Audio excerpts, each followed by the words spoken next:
अप्सरा माझी तिचे गोरे गोरे गाल, मखमली जणू तिचे रेशमाचे बाल.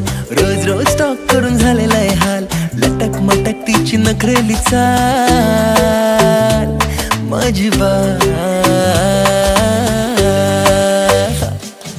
अप्सरा माझी तिचे गोरे गोरे गाल, मखमली जणू तिचे रेशमाचे बाल. रोज रोज टॉक करून झालेला आहे हाल, लटक मटक तिची नखरेली चाल. मनातलं बोलू कसं मी लय शाय शाय, नजरेनं समजून घे तू ओ माझी वाली बाल.